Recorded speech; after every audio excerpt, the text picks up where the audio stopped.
แยงอยู่กลางทุ่งนาคิดฮอดแฟนเคยสัญญาเข้าไปยิบผ้าอยู่เมืองหลวงจากไปหลายปีคิดฮอดคนดีที่เคยควง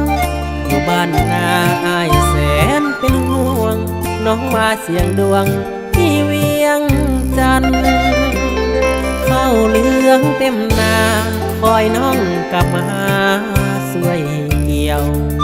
นั่งแนมต่อเฟืองแห้งเหี่ยวใจเป่าเปียวน้องบอกกำพันคิดฮอดข้าวหลังสองเฮายังเกี่ยวเข้าซอยกันอายเหี่ยวเข้าดองล้อวัน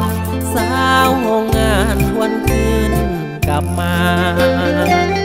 น้องเฮ็ดโอทีงานนี้เมื่อยหลายบ่นออายยังเฝ้ารอทุกวันยังฝันเห็นหน้ายานบ่าวเวียงจันทร์มาอ้อนเอาใจกันดาอย่าลืมเด้อบ่าวบ้านนาแฟนเก่าเฝ้าแต่อาวรท้องฟ้าสีแดงไว้คำลงแรงอยู่กลางทงได้ฟังเสียงนกเอียงมงมันห้องส่งจับผู้ง้อยคออายเกี่ยวเข้าดอกยังเฝ้ารอแต่นวลงามงอนขอนางจงคิดทำฮอนผู้บ่าวบ้านดอนคนนี้ยังคอย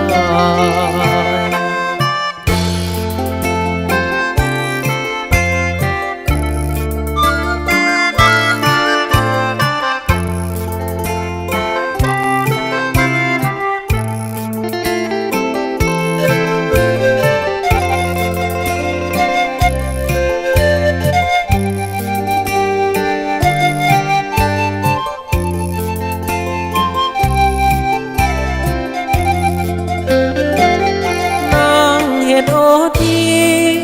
งานนี้เมื่อยหลายบ่นออายยังเฝ้ารอทุกวันยังฝันเห็นหน้ายานบ่าวเวียงจันทร์มาอ้อนเอาใจกันดาอย่าลืมเด้อบ่าวบ้านนาแฟนเก่าเฝ้าแต่อาวรท้องฟ้าสีแดงไว้คำลงแรงอยู่กลางทงได้ฟังเสียงนกเอียงมงมันห้องส่งจับผู้ง้อยคออายเกี่ยวเข้าดอกยังเฝ้ารอแต่นวลงามงอนขอนางจงคิดทำฮอนผู้บ่าวบ้านดอนคนนี้ยังคอย